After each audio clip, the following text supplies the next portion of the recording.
Swaran Arya at YouTube அன்பர்கள் அனைவருக்கும் வணக்கம். என் சேனலை சப்ஸ்கிரைப் செய்து பார்ப்பது அனைவருக்கும் நன்றி. மேலும் பார்ப்பவர்கள் சப்ஸ்கிரைப் செய்து பார்க்கவும். நாம் இன்னைக்கு பார்க்கறது மகா சிவராத்திரி. சிவராத்திரிக்கு நாம் எளிய முறையில் வீட்டில் இருப்பவர்கள் எப்படி பூஜை செய்யலாம் அப்படிங்கிறத பார்க்க போகிறோம். சிவாய நம என்று சிந்திப்போருக்கு அபாயம் ஒருபோதும் இல்லை. ஆதியும் அந்தமும் இல்லாமல் அனைத்து இடமும் அனைத்துமாக நிறைந்திருப்பவன் சிவபெருமான். இன்னைக்கு புதன்கிழமை காலை முதல் அடுத்த நாள் காலை நாளை 9 மணி வரை சதுர்த்தசி திதி. இதையே நாம் மகா சிவராத்திரியாக கொண்டாடுகிறோம். சிறப்புகள் என்னன்னு பார்த்தோம்னா, இந்நாளில் சிவர் பெருமான் பார்வதி தேவி திருக்கல்யாணம் நடைபெற்றது என்பது ஐதீகம். சமுத்திர மந்தனத்தின் போது வெளியான ஆழிவிசத்தை சிவன் தனது கந்தத்தில் அடக்கி நீலகண்டராக உலகத்தையே காப்பாற்றிய நாள் இன்று. லிங்கோத்பவ தோற்றம் நடைபெற்றது இந்நாளே. பார்வதி தேவி விரதமிருந்து 4 கால பூஜை செய்து இறைவனை வழிபட்டார். இதே சிவராத்திரியில தான் 4 கால பூஜையினுடைய மகிமை பார்க்கலாங்க. சிவாலயங்களில் மாலை 6 மணி முதல் மறுநாள் காலை 6 மணி வரை உள்ள காலகட்டம் தான் 4 ஜாம பூஜை. இந்த நேரத்தில் அபிஷேகம், பூஜைகள், நைவேத்தியம் நடைபெறும். முதல் ஜாமம் பிரம்மதேவன் சிவனை பூஜித்தார். ரிக்வேத பாராயணம் செய்து வழிபாடு நடைபெறும். ஜாதக ரீதியான தோஷங்கள் ஏதான இருந்ததுன்னா பிறவா நிலை பெறலாம், அது நீங்கிடும்.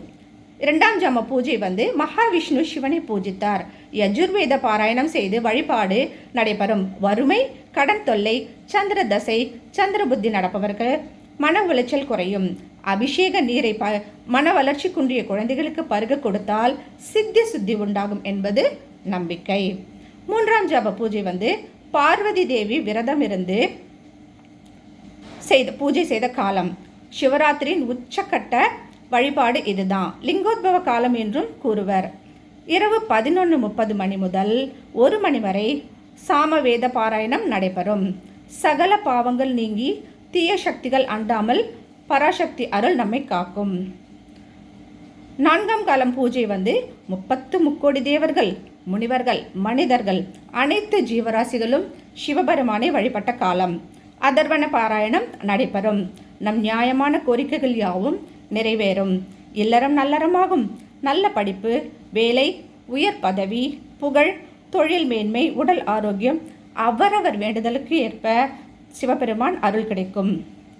வீட்டில் நாம் இருந்தாலும் சரி, விரதம் இருந்தாலும் சரி, இல்லை விரதம் இல்லாமல் நாம் சாதாரண எளிமையான உணவு அருந்தி நாம் பூஜை செய்யலாம். சிலர் சிவலிங்க பூஜை செய்வாங்க.